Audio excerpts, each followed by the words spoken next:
अब जानते हैं हिप बोन में हमारे ग्लूटियस रीजन में कितने प्रकार के लिगामेंट पाए जाते हैं। तो मेनली 4 प्रकार के लिगामेंट पाए जाते हैं। तो आइए देखते हैं कौन कौन सा। तो पहला जो होता है वो इलियोफिमोरल लिगामेंट, दूसरा होता है प्यूबो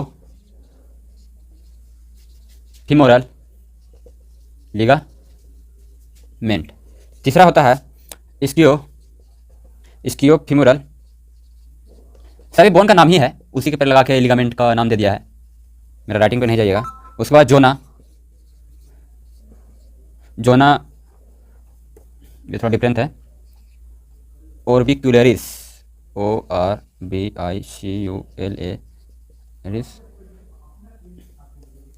देखिए पहला कौन है, तो इलियोफिमोरल लिगामेंट, दूसरा pubofemoral ligament and ischiofemoral ligament and zona orbicularis. अब जानते हैं कि ये जो इलियोफिमोरल लिगामेंट होते हैं वो किसे कहते हैं। तो इलियोफिमोरल लिगामेंट जो कि एक वाई शेप का स्ट्रक्चर होता है और बहुत ही स्ट्रॉन्ग लिगामेंट होता है। ये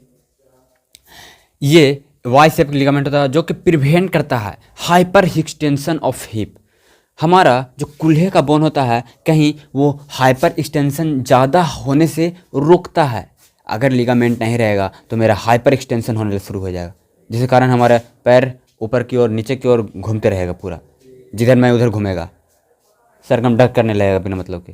तो हाइपर एक्सटेंशन बचाता है। क्या करता है हम बताए थे, लिगामेंट का काम क्या है, उसको स्टेबिलिटी प्रोवाइड करना, उसको स्टेबल रखना, ना कि बिना मतलब घूमते रहना।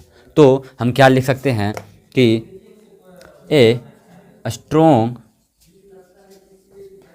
वाई शेप कैसा होता है, a strong why shape ligament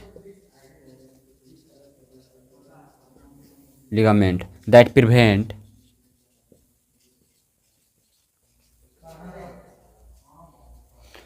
क्या करता है, प्रिवेंट हाइपर एक्सटेंशन। क्या करता है, एक्सटेंशन, दैट प्रिवेंट हाइपर क्या extension, hyper extension and limit external external rotation of hip.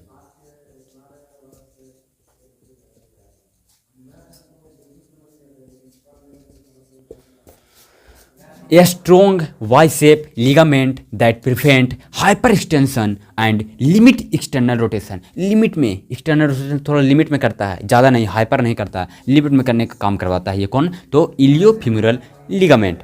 अब जानते हैं कि सेकेंड में होता है तो प्यूबोफिमोरल लिगामेंट किसे कहते हैं। अब सेकेंड में देखते हैं, सेकेंड में प्यूबोफिमोरल लिगामेंट जो कि किस प्रकार से होता है, तो ये ट्रायंगुलर शेप का होता है। किसका, ट्रायंगुलर शेप का, जो कि हमें लिमिट रोटेशन का and rotation of limit abduction and external rotation से हमें बचाता है। ज़्यादा लिमिट करने में, ज़्यादा एक्सट्रीम नहीं, लिमिट करने में मदद करता है। तो हम इसका क्या लिखते हैं कि ए ट्रायंगुलर लिगामेंट दैट क्या करता है, लिमिट एब्डक्ट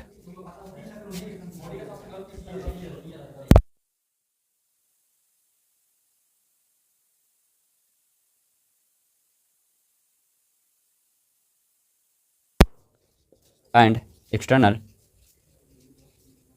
रोटेशन। ये कैसा होता है, प्यूबोफिमोरल लिगामेंट जो कि एक ट्रायंगुलर होता है, ट्रायंगुलर शेप का होता है ligament and that limit abduction and the external rotation. ये हमें एब्डक्ट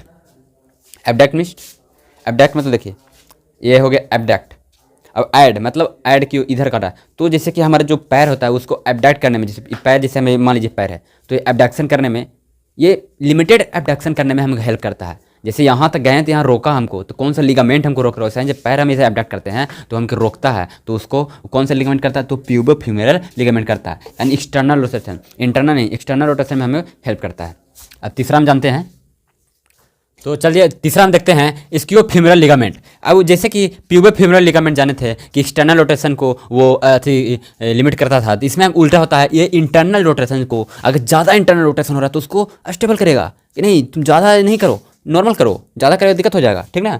तो इंटरनल रोटेशन क्या होता है, तो लिमिट करता है, एंड एक्सटर्नल रोटेशन दोनों को लिमिट करने का काम करता है, एंड लिमिट में रहने का बोलता है। एंड जोना ऑर्बिक्युलरिस, यह एक सर्कुलर बैंड ऑफ फाइबर, एक सर्कुलर बैंड का एक फाइबर होता है जो कि वार्प अराउंड द फिमोरल नेक, जो फिमोरल हेड था ना, फिमोरल जो कि बॉल एंड सॉकेट ज्वाइंट की तरह था, ये बॉल एंड सॉकेट ज्वाइंट, इसे यहाँ फिमोरल हेड के पास ये पाया जाता है, and helping to establish joint, और ये जो हमारा ज्वाइंट होता है कुल्हे जिसको बोलते हैं, इसको स्टेबल करने का काम करता है।